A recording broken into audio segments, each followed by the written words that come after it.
Hello students, again we are here with the second video on the chapter Death of a Partner.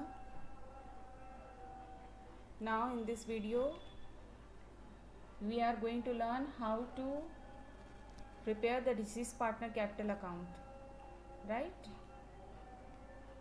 So here is the question. This is question number 24. Yes. Iqbal Kapoor. Let me read out the question.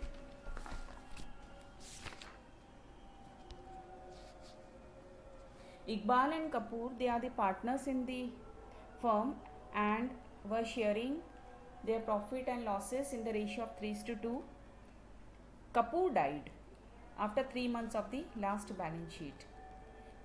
According to the partnership firm, he is entitled to the following. These followings were given in the question, right? मैं read कर देती हूँ ना. Number 1, interest on capital must be given at the rate of 3% per annum till the date of death. Then his capital as per the last balance sheet and his share of profit till the date of death calculated on the basis of the last year's profit.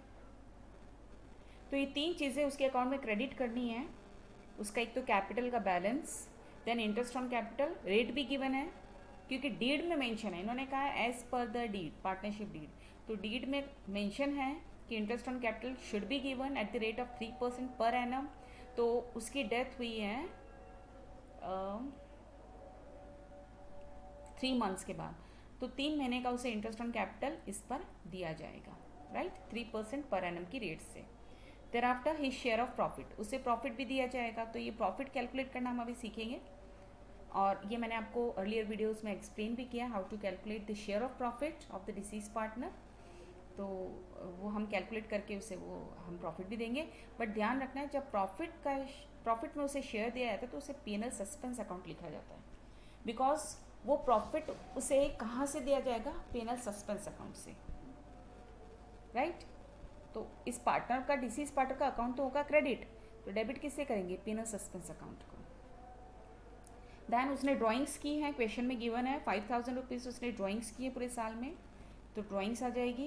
And interest on drawings, ये भी question में mention है आप कि interest on drawings eight the rate of 2% per annum, word नहीं दिया है इसमें, तो 2% हम इसका 2% कैलकुलेट कर लेंगे. 5 2 10, 100 रुपीज़ आ गया है.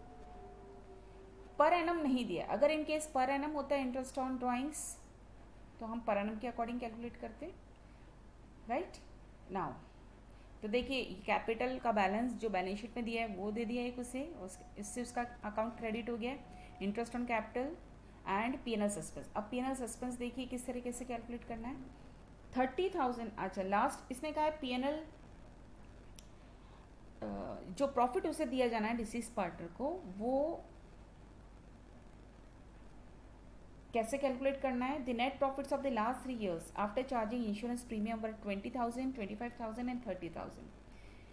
लास्ट ईयर के जो प्रॉफिट्स हैं,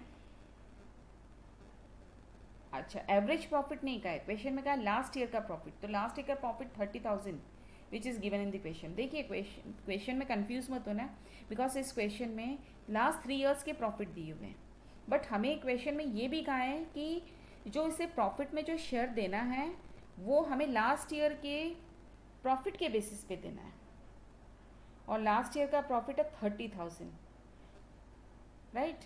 तो क्वेश्चन को ध्यान से पढ़ना है आपको, अदरवाइज क्या करेंगे आप, तीनों साल का प्रॉफिट लेकर के आप एवरेज कैलकुलेट कर लेंगे, वो नहीं करना है यहाँ, राइट.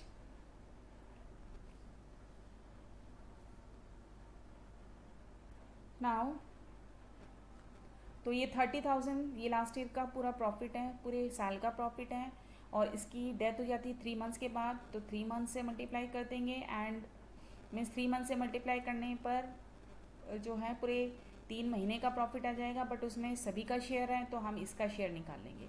और इसका शेयर है, किसकी डेथ हुई है, कपूर की, कपूर का शेयर है 2.5, तो ये 2.5. इस तरीके से इसका 3,000 रुपीज़ शेयर आ गया. अब ये पीएनएल सस्पेंस अकाउंट से दिया जाएगा, राइट. बस यहाँ की टोटल करना है, ड्राइंग्स को लेस करना है, इंटरेस्ट ऑन ड्राइंग्स लेस करना है, रिमेनिंग जो बैलेंस आ रहा है, ये बैलेंसिंग फिगर है, 38,200 रुपीज़ का जो बैलेंस है that will be transferred to the Kapoor's executors account. Right, now the next question number 27. Let me read out the question.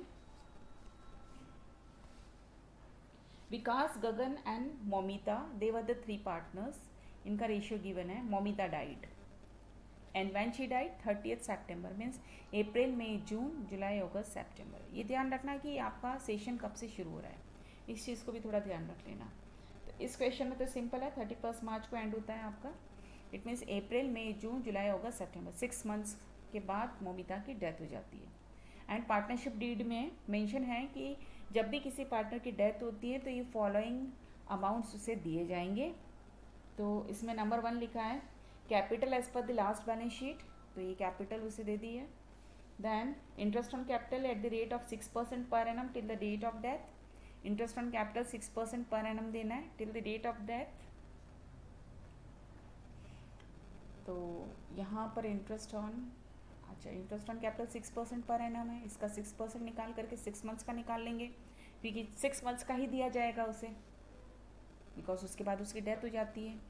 Then third point ये का है हर share of profit to the date of death calculate on the base of the average profit of the last 4 year.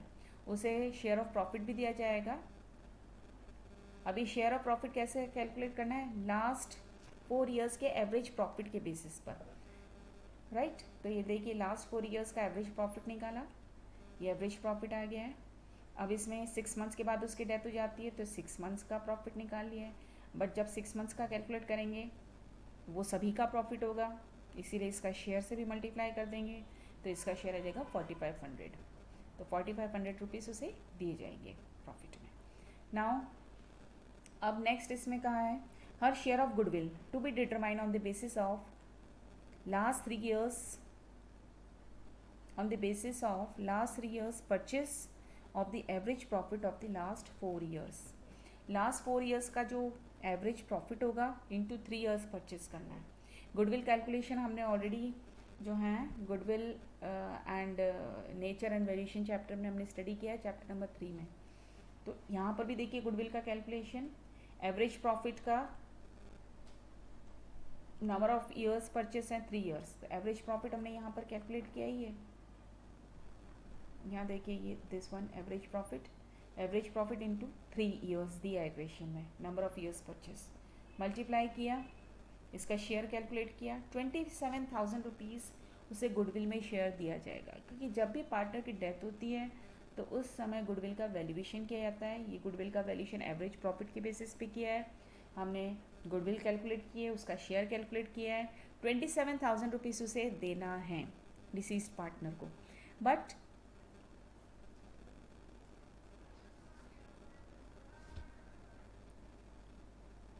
₹27,000 जो उसे दिए जाने हैं, अब उसे कौन ये कंपनसेट करेगा, कौन जो है उस डिसीज पार्टनर को ये गुडविल देगा. तो ध्यान रखना जब किसी पार्टनर की डेथ होती है तो उसे गुडविल में शेयर मिलता है, तो उसे गुडविल कंपनसेट कौन करेगा, गेनिंग पार्टनर्स करेंगे. इसीलिए गेनिंग रेशियो भी कैलकुलेट करना पड़ेगा हमें क्वेश्चन में. राइट, तो अब गेनिंग रेशियो देखिए कब कैलकुलेट करना पड़ता है, जब ओल्ड और न्यू दोनों दिए होते हैं. जब ओल्ड रेशियो भी दिया है, न्यू रेशियो भी दिया है, तो न्यू माइनस ओल्ड करते से गेनिंग आ जाता है, ये हमें पता है. बट इस क्वेश्चन में आपको new profit sharing ratio given नहीं है. New profit sharing ratio is not given. तो अब देखिए यहाँ पर कितने पार्टनर्स हैं, ये 3 पार्टनर हैं. मोमिता की डेथ हो गई है, ये लास्ट वन. अब रिमेनिंग पार्टनर्स कितने बचे हैं, 2. हम इस ओल्ड रेशियो को ही गेनिंग रेशियो मान लेंगे. आर यू गेटिंग, क्योंकि यहाँ पर इस क्वेश्चन में आपको न्यू रेशियो नहीं गिवन है. अगर न्यू रेशियो गिवन होता है तो न्यू माइनस ओल्ड करते से गेनिंग आ जाता है. बट अगर न्यू रेशियो नहीं दिया तो हम इसी को ही जो है न्यू रेशियो मान लेंगे. ठीक है, इट मीन्स दोनों इक्वली गेन करेंगे. तो हम क्या करेंगे, बस ये जो गया है इसको क्रॉस कर देंगे, रिमेनिंग जो शेयर है ओल्ड रेशियो वही आपका गेनिंग रेशियो हो जाएगा. तो 1:1 आ गया गेनिंग रेशियो, बराबर हो जाएगा. तो इसे जो 27,000 रुपीज़ जो गुडविल के देने हैं डिसीज पार्टनर को, वो दोनों इक्वली बियर करेंगे, दोनों इक्वली कंपनसेट करेंगे. राइट, तो यहाँ पर देखिए एंट्री, यहाँ पर हमने पोस्ट कर दिया उस एंट्री को। विकास और गगन दोनों ही 13,500 गुडविल कंपनसेट करेंगे। तो मौमिता का अकाउंट तो गुडविल से हो गया क्रेडिट और इनके अकाउंट हो जाएंगे डेबिट। ड्राइंग्स भी क्वेश्चन में 10,000 रुपीज़ की ड्राइंग भी कहा है, तो ड्राइंग से उसका अकाउंट हो जाएगा डेबिट। इंटरेस्ट ऑन ड्राइंग्स भी क्वेश्चन में जो हैं गिवन है और वो कैलकुलेटेड भी हैं। 300 रुपीज़ डायरेक्ट दिया है क्वेश्चन में, तो 300 रुपीज़ इंटरेस्ट ऑन ड्राइंग्स हमने डेबिट कर दिया। नाउ अब इसको क्लोज कर दें, यहाँ की टोटल करेंगे, ये दोनों लेस करेंगे, you will get 83,000। 83,000 rupees will be transfer to Momitas, या ममता लिखा है, मोमितास एग्जीक्यूटर अकाउंट। क्लियर? तो ये हो गया डिसीज पार्टनर का कैपिटल अकाउंट। नाउ ये एक लास्ट क्वेश्चन और ले रही हूँ मैं इस वीडियो में, question number 35। Let me read out this question. 3 partners were there, Aman, Naman and Raman. इनका रेशियो भी गिवन है। Naman died, this middle one, on 30th June, right, and accounting year 31 March को ही क्लोज हो रहा है। It means April, May and June 3 months के बाद उसकी डेथ हो जाती है। According to the partnership deed his legal heir were entitled to. तो डीड में मेंशन है कि जब किसी पार्टनर की डेथ हो जाती है तो उसके लीगल हेयर को ये चीज़ें जो हैं following amounts will be credited and debited. तो अब इसमें क्वेश्चन नहीं दिया है बट मैं क्वेश्चन को रीड कर देती हूँ। बैलेंस इन दी कैपिटल अकाउंट, तो क्वेश्चन में गिवन है बैलेंस 7 lakhs का, वो से दिया जाएगा कैपिटल अकाउंट का balance. Interest on capital question में कहा है eight the rate of 12% per annum, तो इसका 12% पर एनम कैलकुलेट किया है। एंड कितने मंथ्स का? 3 मंथ्स का। पर एनम वर्ड यूज है तो 3 मंथ्स भी निकाल लिए। देन गुडविल, अभी हमने प्रीवियस क्वेश्चन में भी किया है, गुडविल का वैल्यूएशन किया जाएगा, right. Share of goodwill will be calculate on the base of the thrice of the average profit of the last 4 year. Last 4 years के एवरेज प्रॉफिट गिवन है, ये देखिए लास्ट 4 ईयर्स के एवरेज प्रॉफिट गिवन है। Average profit आ गया है, उसका thrice का है क्वेश्चन में। थ्राइस करने बाद 3 टाइम्स करने के बाद उसका शेयर कैलकुलेट कर लेंगे। इसका मतलब डिसीज पार्टनर को 4,80,000 रुपीज़ का गुडविल में शेयर दिया जाना है। अब गुडविल उसे कौन कंपनसेट करेगा? Gaining partners. और गेनिंग पार्टनर्स के लिए हमें गेनिंग रेशियो कैलकुलेट करना पड़ेगा। और गेनिंग रेशियो कब कैलकुलेट करते हैं? जब आपको न्यू रेशियो और ओल्ड रेशियो दोनों गिवन हो, बट क्वेश्चन में आपको न्यू रेशियो गिवन नहीं है। तो ऐसे केस में हम क्या करेंगे, हम ईजिली इसको स्टक कर लेंगे, राइट। ये नमन की डेथ हो रही है, नमन को हम यहाँ से हटा देंगे। रिमेनिंग क्या बचा? 2:1। तो इस पुराने रेशियो को ही हम गेनिंग रेशियो मानेंगे। तो 48,000 रुपीज़ जो उसे दिया जाना है, 4,80,000, इसको हम किस रेशियो में मल्टीप्लाई करेंगे? 2:1 में डिवाइड करेंगे। एक्चुअली मैंने यहाँ पर मिस्टेक ये की है, मैंने यहाँ पर इक्वली डिवाइड कर दिया, इक्वली नहीं आएगा, ठीक है। 2:1 में करना है आप लोगों को, ये यहाँ पे मिस्टेक हुई है। बिकॉज आई थॉट कि this partner the last one Raman had died, इसीलिए मैंने इसके अकॉर्डिंग क्वेश्चन सॉल्व कर दिया। What you people have to do, यहाँ पे नमन की डेथ हुई है तो नमन को हम क्रॉस कर देंगे। देखिए मैंने सर्कल किया है। रिमेनिंग 2 पार्टनर्स वर लेफ्ट, 2:1 उनका रेशियो, तो हम इसी को ही गेनिंग रेशियो मानेंगे और इसी गेनिंग रेशियो में इसको डिवाइड कर देंगे। Clear? Now next point is his share of profit up to the date of death on the basis of the average profit of the last 2 years। उसे profit में भी शेयर दिया जाएगा। अब प्रॉफिट में शेयर देने के लिए हम प्रॉफिट कैसे कैलकुलेट करेंगे? लास्ट 2 ईयर्स के एवरेज प्रॉफिट को ही हम इस साल का प्रॉफिट मानेंगे। तो ये देखिए लास्ट 2 ईयर्स के प्रॉफिट, ये देखिए लास्ट 2 ईयर्स के प्रॉफिट, लास्ट 2 ईयर्स के प्रॉफिट का एवरेज कैलकुलेट कर लिया, ये आ गया एवरेज। 3 मंथ्स के बाद उसकी डेथ हो जाती है तो 3 मंथ से मल्टीप्लाई कर दिया है। ही शेयर हमने कैलकुलेट कर लिया, उसका शेयर है 2/5। इट मीन्स उसको प्रॉफिट दिया जाना है 48,000। अब ये प्रॉफिट कहाँ से दिया जाएगा? पेनल सस्पेंस अकाउंट से। तो ये सारी चीज़ें अंडरस्टूड है कि ये इन सभी से उसका अकाउंट होगा क्रेडिट। बट आपको क्वेश्चन में बैलेंस शीट में आप देखेंगे वर्कमैन्स कंपनसेशन रिजर्व दिया है, वर्कमैन्स कंपनसेशन रिजर्व में भी उसका शेयर कैलकुलेट कर लेंगे, वो भी उसे दिया जाएगा। जनरल रिजर्व भी दिया है। अगर क्वेश्चन साइलेंट हो, राइट, तो जनरल रिजर्व को जो है डिस्ट्रीब्यूट कर ही देना चाहिए। वर्कमैन्स कंपनसेशन रिजर्व में अगर कोई क्लेम नहीं आए वर्कर्स की तरफ से तो पूरा का पूरा वर्कमैन्स कंपनसेशन रिजर्व यहाँ पर पार्टनर्स में शेयर हो जाएगा और जो डिसीज पार्टनर है उसका शेयर उसके अकाउंट में क्रेडिट कर देंगे, राइट। अब आपको क्वेश्चन में असेट साइड में दिया है एडवर्टीजमेंट सस्पेंस। ये डेफर्ड रेवेन्यू एक्सपेंडिचर हैं, ये हम कह सकते हैं फिक्टिशियस असेट्स हैं, इनको राइट ऑफ करना ही पड़ेगा। अगर आपको असेट साइड में एडवर्टीजमेंट सस्पेंस दिया है, पीएनएल अकाउंट का डेबिट बैलेंस दिया है या गुडविल दिया है, अगर ये तीनों चीज़ें अगर आपको दी हो तो अंडरस्टूड है कि इसको राइट ऑफ करना पड़ता है। और राइट ऑफ कैसे करेंगे? उन पार्टनर्स का अकाउंट डेबिट करके। इसीलिए देखिए अब यहाँ पे गुडविल गिवन नहीं है आपको। अगर इनके इस क्वेश्चन में गुडविल भी दी होती यहाँ पर तो गुडविल को भी हम राइट ऑफ कर देते हैं, यहाँ पर टू गुडविल लिख देते हैं, राइट। या पीएनएल अकाउंट का डेबिट बैलेंस दिया होता तो वो भी हम यहाँ पर डेबिट कर देते हैं, बिकॉज ये सब फिक्टिशियस असेट्स हैं। तो एडवर्टीजमेंट सस्पेंस आपको असेट्स में दिए हैं, इसका शेयर कैलकुलेट किया है और उससे इसका अकाउंट डेबिट कर दिया है। ये नमन है, पूरा एन नहीं लिखा है मैंने यहाँ पे, नमन है बस। अब what we have to do, credit side की टोटल की एंड डेबिट में एडवर्टीजमेंट सस्पेंस लेस करने के बाद रिमेनिंग जो है वो बैलेंस हमने नमन तो अब डिसीज्ड हो चुका है, ठीक है, तो उसके एग्जीक्यूटर अकाउंट में हमने ट्रांसफ़र कर दिया है। एग्जीक्यूटर किसे कहते हैं? एग्जीक्यूटर लीगल हेयर होता है डिसीज पार्टनर का। तो आई होप कि आपको ये क्वेश्चन समझ में आए होंगे।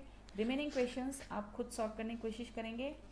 अब इसमें एग्जीक्यूटर का अकाउंट आपके सिलेबस में से इस बार सीबीएसई ने डिलीट कर दिया है। एग्जीक्यूटर का अकाउंट आपको नहीं बनाना है। एग्जीक्यूटर को किस तरीके से पेमेंट करना है ये भी आपके कोर्स में से इस बार डिलीट कर दिया गया है। तो ऐसे अगर क्वेश्चंस आपके बुक में हैं जिसमें एग्जीक्यूटर अकाउंट आपको पूछा है बनाने के लिए, तो आपको ऐसे क्वेश्चंस को सॉल्व नहीं करना है। Clear? Thank you so much.